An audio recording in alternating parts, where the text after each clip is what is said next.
गृहस्थ धर्म निरूपण में विवाह संबंध का वर्णन। याज्ञवल्क्य जी ने कहा, समान वर्ण वाले वर कन्या के विवाह में कन्याओं के द्वारा गृह सूत्र की विधि के अनुसार वर का पाणी ग्रहण अर्थात हाथ पकड़ना चाहिए। क्षत्रिय कन्या ब्राह्मण वर से विवाह करते समय ब्राह्मण वर के दाहिने हाथ में विद्यमान बाण के एक दश को ग्रहण करे। वैश्य कन्या ब्राह्मण अथवा क्षत्रिय वर से विवाह करते समय वर के हाथ में विद्यमान चाबुक के एक देश को ग्रहण करे। ऐसे ही शूद्र कन्या ब्राह्मण क्षत्रिय अथवा वैश्य वर से विवाह करते समय वर के उत्तरीय वस्त्र अर्थात ऊपर ओढ़े हुए चादर के किनारे को ग्रहण करे। पिता, पितामह, भ्राता, बंधु बांधव अथवा माता कन्यादान करने के अधिकारी हैं। पूर्व के अभाव में उत्तरोत्तर कन्यादान के अधिकारी हैं। यदि उन्माद आदि दोष से ग्रस्त नहीं हैं। यदि कन्यादान का अधिकारी समय पर कन्यादान ना करे तो कन्या के ऋतुमती हो जाने पर कन्यादान के अधिकारी को कन्या के प्रति ऋतुकाल में एक एक भ्रूण हत्या का पाप लगता है। कन्यादान के दाता के अभाव में कन्या को स्वयं उपयुक्त वर का वरण कर लेना चाहिए। कन्या एक बार दी जाती है, इसलिए कन्या एक बार देकर पुनः उसका अपहरण करने वाला चौर कर्म के समान दंड का भागी होता है।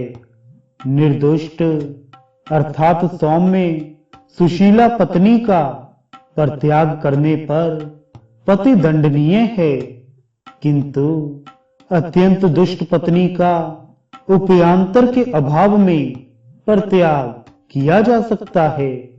यदि कन्या का किसी वर के साथ विवाह करने के लिए वाग्दान मात्र किया गया हो, अनंतर विवाह के पूर्व ही वर का मरण हो गया, तो कलयुग से अन्य युगों में ऐसी कन्या को पुत्र प्राप्त करने का उपाय यह है। अगर ऐसी कन्या पुत्र चाहती है तो उसका देवर अथवा कोई सपिंड या कोई सगोत्र बड़ों की आज्ञा प्राप्त होने पर अपने सभी अंगों में घृत लेप कर ऋतुकाल मात्र में उस कन्या के पास तब तक जा सकता है जब तक गर्भ धारण ना हो। गर्भ धारण के बाद यदि वह ऐसी कन्या के पास जाता है तो पतित हो जाता है। इस विधि से इस कन्या से उत्पन्न पुत्र जिस वर को कन्या का वाग्दान किया गया था उसका क्षेत्रज पुत्र माना जाता है। जो स्त्री व्यभिचारिणी है, बहुत प्रयत्न करने पर भी व्यभिचार से विरत नहीं हो रही है, उसको अपने गहेत जीवन के प्रति वैराग्य उत्पन्न करने के लिए अपने घर में ही रखते हुए समस्त अधिकारों से अलग कर देना चाहिए तथा उसे मलिन दशा में ही रखकर उतना ही भोजन देना चाहिए जितने से उसकी प्राण रक्षा मात्र हो सके।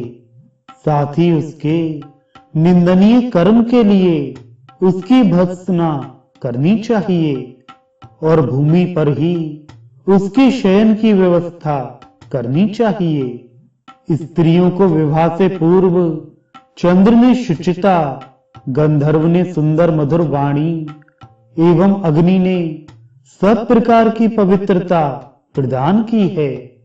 इसलिए स्त्रियां पवित्र ही होती हैं, अतएव उनके लिए अतः प्रायश्चित की व्यवस्था है। पर इतने से यह नहीं समझना चाहिए कि स्त्रियों में दोष का संक्रमण नहीं होता है। यदि कोई स्त्री केवल मन से परपुरुष की इच्छा करती है तो यह भी एक तरह का व्यभिचार ही है। ऐसे ही अन्य पुरुष से संपर्क करने का संकल्प मात्र कोई स्त्री कर लेती है तो यह भी किसी रूप में व्यभिचार ही है। ऐसा व्यभिचार यदि प्रकाश में नहीं आया है तो इससे उत्पन्न दोष का मार्जन उस स्त्री के ऋतुकाल में रजोदर्शन से हो जाता है।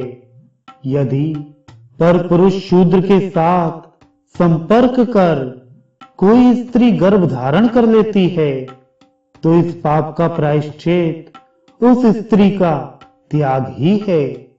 ऐसे ही गर्भवध, पति का वध, ब्रह्म हत्या आदि महापातक से ग्रस्त होने पर तथा शिष्य आदि के साथ गमन करने वाली स्त्री का त्याग ही कर देना चाहिए।